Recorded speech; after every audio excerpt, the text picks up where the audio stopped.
हरे कृष्णा दोस्तों। आज मैं आपको सुनाने जा रही हूँ कार्तिक मास के शुक्ल पक्ष में आने वाली अत्यंत विशेष उत्थान एकादशी व्रत कथा। इस एकादशी के अन्य कई नाम हैं, जैसे कि प्रबोधनी एकादशी और हरिबोधनी एकादशी। ये वही दिन है जब भगवान विष्णु क्षीर सागर से अपनी 4 मास की निद्रा समाप्त करके उठते हैं। इसलिए इस एकादशी को देव उठनी एकादशी भी कहा जाता है।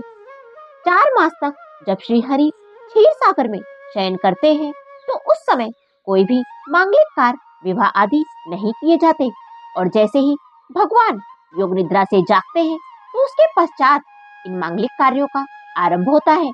और इसकी शुरुआत होती है तुलसी विवाह के साथ, यानी सर्वप्रथम भगवान के शालिग्राम स्वरूप और तुलसी देवी का विवाह होता है। पद्म पुराण के कार्तिक महात्म्य नामक अध्याय में इस देव उठनी एकादशी से संबंधित अत्यंत सुंदर कथा आती है। एक समय की बात है, भगवान श्री हरि के मंदिर में एक नन्हा सा मूषक रहता था।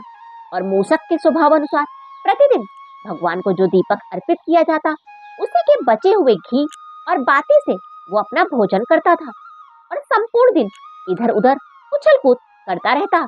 अब एक दिन सभी भक्तगण श्री हरि की आरती कर रहे थे और उन्हें दीपदान अर्पित कर रहे थे।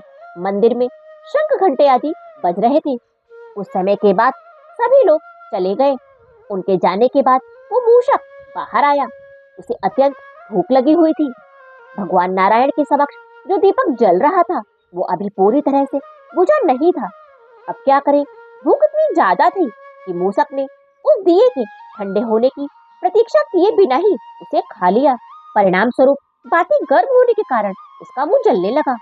अग्नि की पीड़ा के कारण वह मूषक भगवान के सामने उछलने लगा और आखिर में उसकी मृत्यु हो गई। और यह समय था कार्तिक मास की एकादशी का। मूषक गर्म बाती खाने के कारण अंदर से जल गया था और इसी कारण उछल कूद कर रहा था। लेकिन भगवान ने उसे मूषक द्वारा अर्पित दीपदान और उनके समक्ष किया गया नृत्य कीर्तन समझा और मूषक को मुक्ति प्रदान कर दी।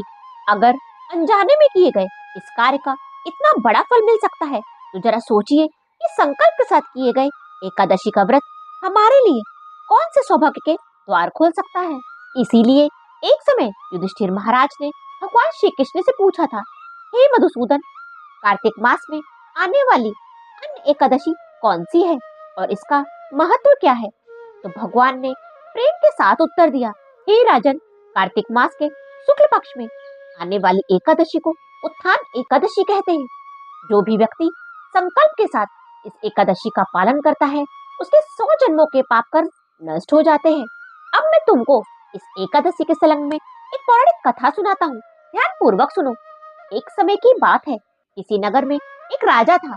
उसके राज्य में प्रजा बहुत ही सुखी थी। एकादशी के दिन उसके राज्य में कोई भी व्यक्ति अन्न ग्रहण नहीं करता था और ना ही अन्न बेच सकता था। यहाँ तक कि पशुओं को भी अन्न नहीं दिया जाता था। एक दिन भगवान श्री हरि ने राजा की परीक्षा लेनी चाहिए। तब भगवान श्री हरि एक सुंदर स्त्री का रूप धारण करके सड़क पर बैठ गए।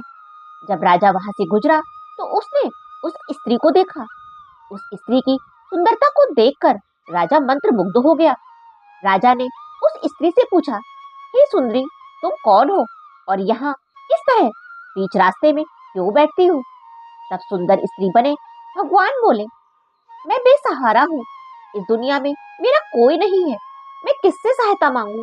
राजा तो पहले ही उस स्त्री पर मोहित हो चुका था। राजा बोला, तुम मेरे साथ मेरे महल में चलो और मेरी रानी बनकर रहो।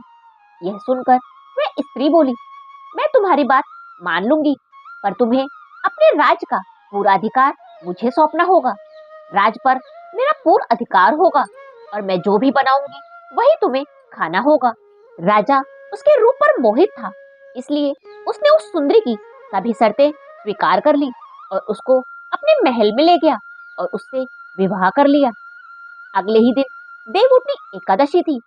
उस सुंदरी ने सभी को आदेश दिया कि बाजारों में बाकी दिनों की तरह ही अन्न बेचा जाए। उसने महल में अन्य दिनों की तरह मांसाहारी भोजन पकवाया तथा परोसकर राजा को खाने के लिए कहा। यह देखकर राजा बोला, रानी, आज तो देवउठनी एकादशी है, मैं तो केवल फलाहारी करूंगा। तब उस सुंदरी ने अपनी शर्त राजा को याद दिलवाई और बोली, ये खाना तो आपको खाना ही होगा, नहीं तो मैं बड़े राजकुमार का सर कटवा दूंगी। यह सुनकर राजा बहुत दुखी हुआ और उसने अपनी स्थिति अपनी बड़ी रानी से कही।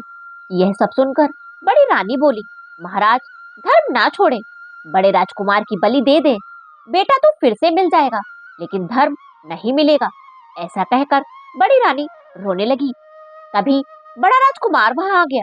माँ की आंखों में आंसू देखकर राजकुमार ने अपनी माँ से रोने का कारण पूछा। तब बड़ी रानी ने राजकुमार को सारी बात बतला दी। इस पर राजकुमार बोला, मैं सिर कटवाने के लिए तैयार हूँ, पिताजी के धर्म की रक्षा जरूर होगी। राजा दुखी मन से राजकुमार का सिर देने के लिए तैयार हो गया।